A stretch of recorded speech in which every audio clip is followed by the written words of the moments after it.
Excelentemente Diputado, bien. bienvenido. Gracias por atender a nuestra invitación. Muchísimas gracias, Alex, por la oportunidad que ustedes como equipo pues me otorgan de poder llegar a la ciudadanía y poder, ¿verdad?, debatir con ustedes temas de actualidad que entiendo que son bastante interesantes para el país. Y ya que tú quieres hablar de temas de actualidad, vamos a entrar en materia de una vez, digo yo, no sé. Ayer unos amigos, queridos amigos míos, todos, dieron unas declaraciones que a mí me llamaron poderosamente la atención. Y me llamaron poderosamente la atención porque yo entiendo que los diputados están llamados todos, a legislar y a cuidar el patrimonio de nosotros y a leer detalladamente todo lo que pase por la Cámara de Diputados. Sin embargo, no voy a decir los nombres, pero es sabido por todos, unos diputados dijeron en el día de ayer que lo que pasó con lo del fideicomiso de Punta Catalina es que ellos se iban un día después, o sea que todos ustedes se iban un día después de vacaciones, o sea que ya llegaban las vacaciones, y que fue muy rápido. O sea, como que fue algo muy rápido y no lo pudieron leer a cabalidad. ¿Qué fue lo que realmente pasó? Porque si estas declaraciones son reales, entonces, si antes yo estaba alarmada, ahora yo estoy doblemente alarmada. Mire, lo cierto es que todo pasó en el contexto siguiente. Y debo defender la figura del legislador porque aunque hay una percepción bastante negativa en torno a lo que es un diputado y lo entiendo porque cuando no era legislador, pues por las malas acciones de ex colegas, pues se fue creando esa percepción en la población. Pero en el caso, por ejemplo, de contratos de este tipo, vamos a ir desde de lo general a lo particular.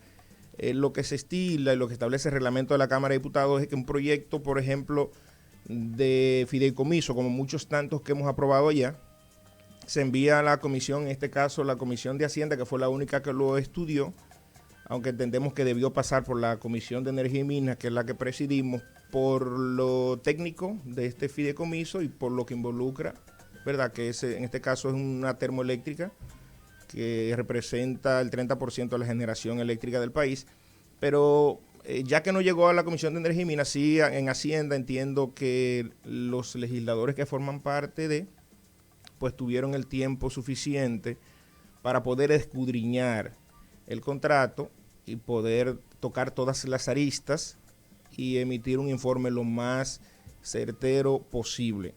Porque aunque se emitió un informe favorable y sobre la base de ese informe favorable fue que el Pleno votó, porque no se leyó el fondo del proyecto, ni se leyó el fondo del proyecto de Pedernales tampoco, porque es una normativa que se tiene allá, que se libra de lectura. Si el Pleno aprueba que se libre de lectura, pues entonces se lee el informe de la comisión y sobre la base del informe entonces se toma una decisión. Yo entiendo que en el contexto que se dieron las cosas estaba planificado para que fuera así, y explico. Cuando nosotros llegamos el día 12, que era el cierre de la legislatura, el proyecto de fideicomiso de Punta Catalina no estaba en agenda. Y se colocó en agenda ese día, se pidió una modificación de agenda y se colocó.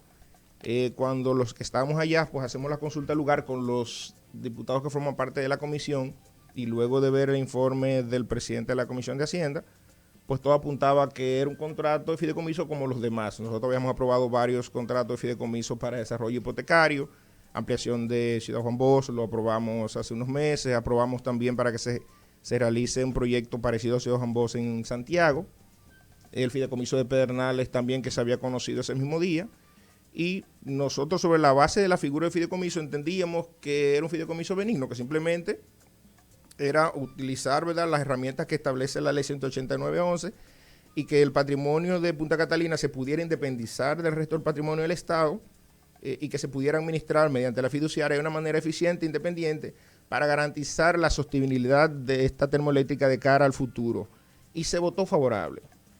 Pero lamentablemente por debajo de la mesa, ahí yo entiendo que hubo una debilidad de la Comisión de Hacienda, no se pudo, o sea, entiendo que los que tuvieron la oportunidad de estudiarlo, conjuntamente con un equipo técnico que la Cámara pues facilita a las comisiones, entiendo que hicieron un flaco servicio.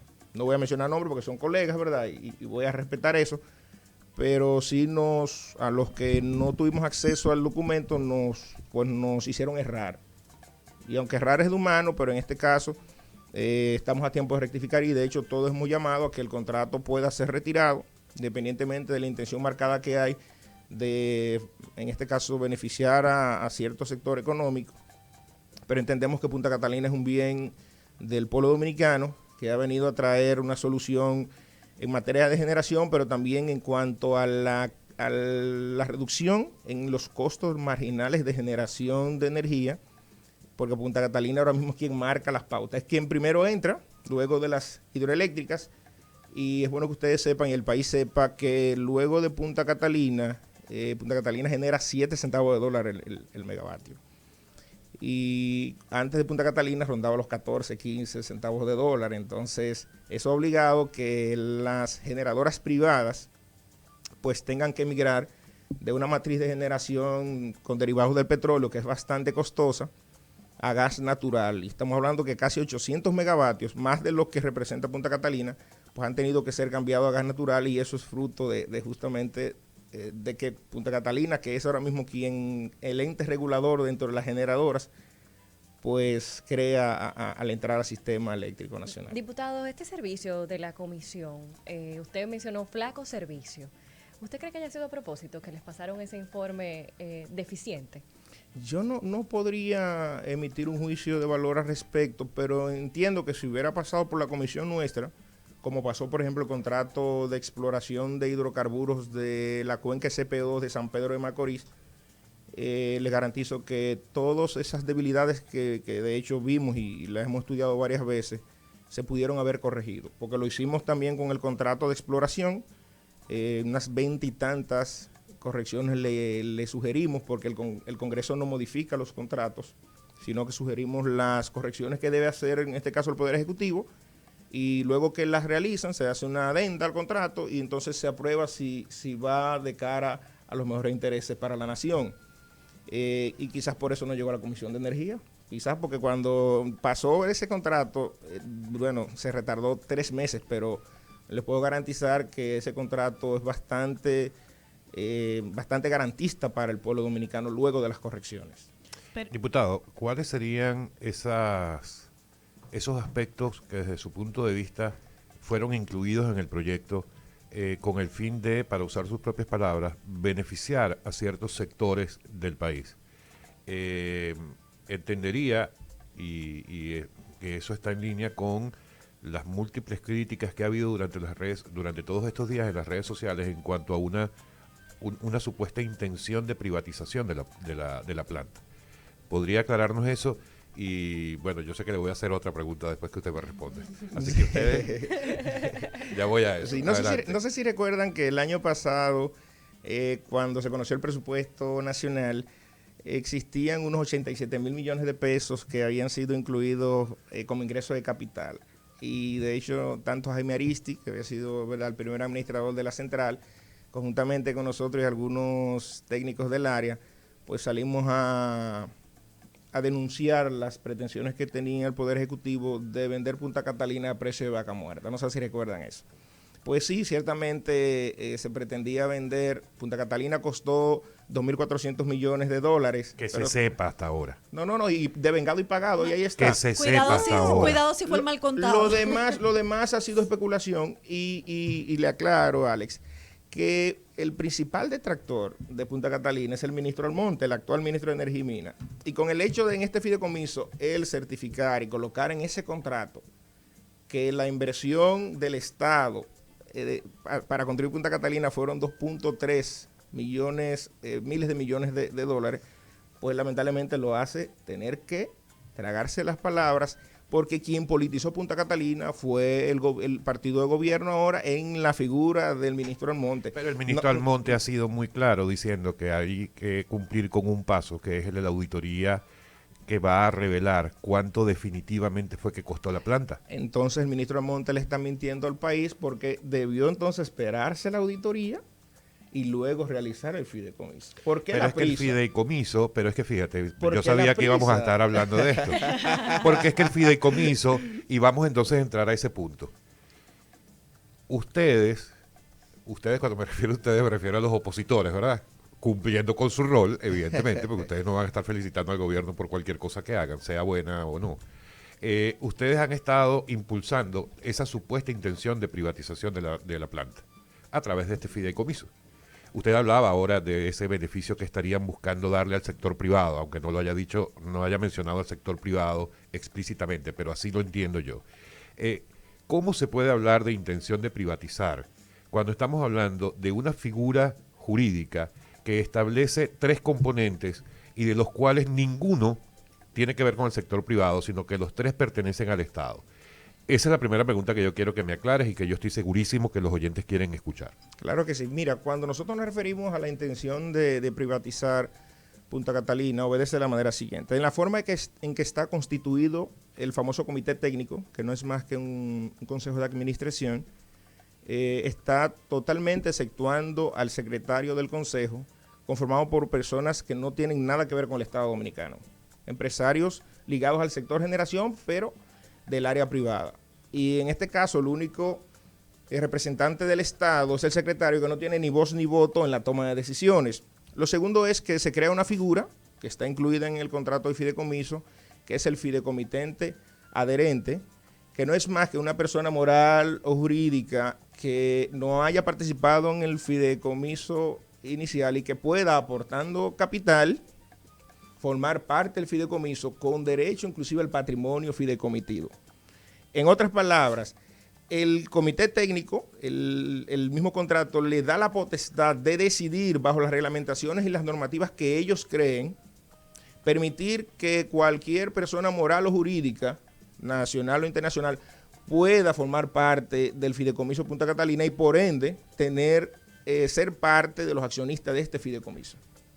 Entonces ahí está la vocación de privatización de este fideicomiso con esa figura que han introducido, que de hecho ni siquiera es el Estado como tal el que decide si se capitaliza o no, sino este mismo comité técnico, que vuelvo repito, está conformado con personas que no pertenecen a ninguna entidad estatal. Y está bastante claro, y todos los expertos en la ley 189-11 así lo han establecido.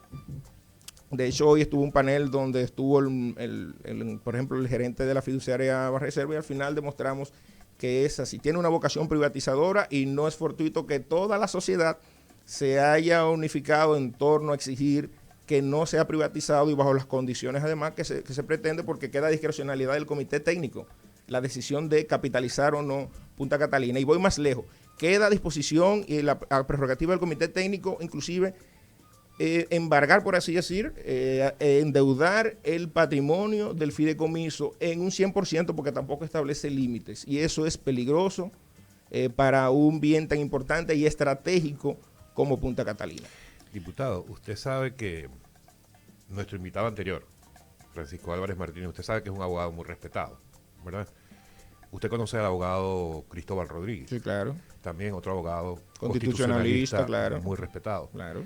Y les pido excusas a ambos porque no tengo la autorización para mencionarlos, pero como ellos han hecho sus opiniones públicas a través de sus redes sociales, por eso me permito mencionarlos.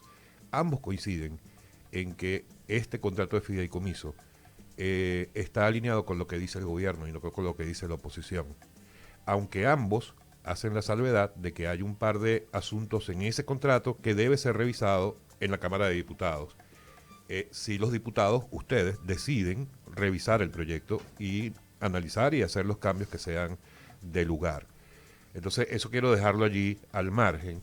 Pero adicionalmente, ¿por qué hoy día el PLD cuestiona tanto esa supuesta intención de privatizar Punta Catalina si el señor Jaime Ariztía Escuder, quien fue el administrador de Punta Catalina en el gobierno de Danilo Medina, responsable además de prácticamente de la operación, de la construcción, etcétera, dijo públicamente en su momento que la intención del gobierno era privatizar o vender el 50% de las acciones de la planta? Entonces, lo mismo que nosotros solemos decirle aquí a la gente del gobierno del día de hoy. En campaña tú puedes decir una cosa, pero cuando llegas al gobierno, lamentablemente tienes que echar atrás y decir otra. Y termina siendo incoherente. ¿Qué siente usted si ve en este momento el video de Jaime Ariztía Escuder diciendo de las intenciones de vender el 50% de la planta? Es que el PLD no se opone al fideicomiso como tal, sino a la forma en que han sido redactados y de hecho ha citado un sinnúmero de debilidades que consideramos deben ser mejoradas. No es que el fideicomiso como tal no se aplique, porque de hecho con la posibilidad de que deje de existir CDE, Punta Catalina tiene dos opciones de mantenerse operando y sin quedar en un limbo jurídico, y es o como una compañía estatal o administrada por un fideicomiso. Ahora, a donde vamos es, y a lo que se opone el PLD, es a la prerrogativa y a los poderes que entendemos supremacistas que se le ha dado al comité, y de hecho, donde el PLD no está de acuerdo es en el hecho de que el Estado, por ejemplo, el Ministerio de Hacienda no forme parte del comité técnico, del que el mismo Ministerio de Energía y Minas no forme parte, porque al final el dueño del inmueble es el pueblo, pero a través del gobierno. Entonces tú dejas a merced de particulares al gobierno la toma de decisiones con respecto a un bien que es estratégico de hecho, y que podría el país, la sociedad dominicana, pues dejar de tener los beneficios para los cuales fue creado Punta Catalina. Punta Catalina fue creado bajo el principio de tener energía suficiente, energía permanente y a bajo costo, y justamente quien marca las pautas en cuanto a los costos marginales de generación y la generación base, o sea, la generación que primero entra al sistema, es Punta Catalina. Entonces, ¿qué podría pasar? Que lamentablemente uno no puede desconocerlo, en que mañana, por decisiones que tome este comité, pues Punta Catalina deje de generar a los costos que genera, y que deje inclusive por unas malas decisiones que pudieran suceder sin tener un doliente estatal ahí para garantizar, ¿verdad?, que se mantenga el interés del Estado sobre cualquier cosa, de que Punta Catalina, por ejemplo, deje de percibir las ganancias sobre las cuales está operando actualmente, que estamos hablando de $250 millones al año por venta de energía. ¿Actualmente Punta Catalina se sostiene sola? Sí, claro que sí. Claro que sí. Genera $250 millones al año y le reduce a las EDES, o sea, genera ahorros a las 3 EDES, aproximadamente $200 millones por compra de energía. De hecho, cuando nosotros vimos el fideicomiso, y por eso voté positivamente, entendíamos que era sobre la base, yo planteaba que se creara un fideicomiso y que las ganancias de Punta Catalina se pigmentaran para reinvertir este dinero, ¿verdad?, este flujo positivo, en mejorar las redes de distribución, en reducir las pérdidas técnicas que poseen las distribuidoras y mejorar la comercialización y las cobranzas de energía, para que una vez por todas nosotros acabemos con este tema de que le cuesta al Estado Dominicano $1.000 millones al año el subsidio energético. Gadis, ¿no tiene que ver que votaron positivo en su momento con que creían que realmente el fideicomiso era positivo para la nación y después entonces recibieron las líneas de sus diferentes bancadas? No, porque de hecho no hubo línea. No. A mí me tocó leer el fideicomiso cuando se empieza a debatir, yo estando inclusive aquejado de COVID. Y cuando lo leo, yo dije, wow, pero es increíble que un instrumento tan benigno que garantiza, ¿verdad?, la sostenibilidad de un bien como Punta Catalina, pues se utilice, porque si tú analizas las cláusulas, de hecho la fiduciaria queda relegada a un segundo plano a merced totalmente del comité técnico. Y entendemos que dentro de las mejoras que hay que hacer es justamente delimitar un poco los poderes que se le da a este comité técnico y que se reestructure el comité técnico y que se incluyan estamentos estatales, ¿verdad? En este caso, los ministerios que mencioné, a los fines de garantizar que la toma de decisiones esté alineada con los intereses del país. Este comité técnico, actualmente, como está el contrato de fideicomiso, ¿quiénes lo componen? ¿Por qué es importante incluir a los dos ministerios que usted nos mencionó?